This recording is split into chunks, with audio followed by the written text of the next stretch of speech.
I mean, again, you took a stance, you know what I mean? Cumulus made their decision. You battled through it. You faced adversity. And again, now you're rocking with this new daily live show. I'm just really, really curious and intrigued to hear what the last couple of months, or the last year, I should say, the last year has been like for Tim Hill.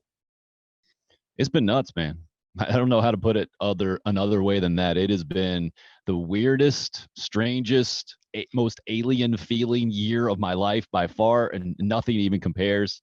But I'll try to give you the abridged version. You just shut me up anytime you want me to stop yapping here. But we all got sent home for COVID to go work from home, right?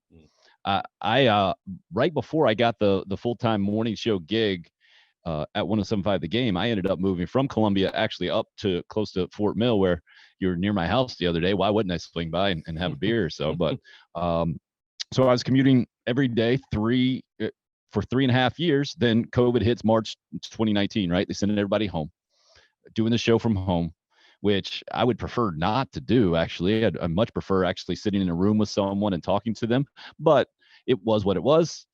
And then they're going to finally bring everybody back Labor Day last year, right? And then the variant hit, so they pushed that thing back a month or so, and then they put down this vaccine mandate. They were originally just going to bring everybody back. They said they encouraged vaccination, but that was it. But then they bring a vaccine mandate. I'm a Catholic guy, Chris. I am firmly pro-life and very much see the world from that viewpoint. Having fetal cells involved in production and development of this vaccine is something that just goes against my belief system, my conscience, the whole thing. The process of a vaccine mandate, you can put in a religious exemption, you can put in a medical exemption. I did put in the religious exemption, go back and forth with Cumulus, and they say they can't accommodate me, basically saying that if I came to the studios, I would be too much of a threat not being vaccinated, and they can't allow me to work from home because they've learned that best radio happens in person, and a reasonable accommodation would not be sitting here talking into a microphone like I did for 1.5 years, and you're fired. No severance, no nothing. So I never thought it would come to that, man. Like I put out in that little video, like I really thought we could come to a reasonable accommodation. And the worst case scenario would be I got to sit in my garage, ostracized from society, and still be able to talk on radio and do the same gig that I've done for 5 years at that point. But that's not how they saw it. It wasn't a difficult decision for me. It was one that I knew I had to make. The consequences of the decision have been very difficult.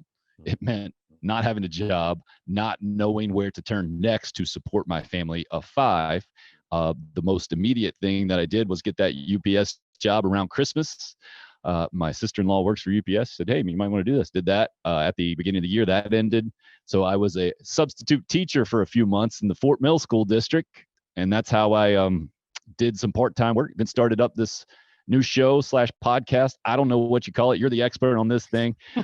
So been having a lot of fun doing the unrestricted free agent thing for the last several months or so, trying to figure out the old internet broadcast world, which is a new thing for sure. You know, I'd always kind of dabbled in it. I'd been in charge of doing a website attached to an old school legacy broadcast entity, right? First it was local TV, then local radio, but now doing it on my own. And that's the vehicle for people to find you is a different deal, but it's fun. It's exciting. And I am just having a blast. And I would love to move on past my situation for sure, but I'm loving that we're sitting here in the middle of August and there is excitement and enthusiasm and optimism based in reality around Gamecock football.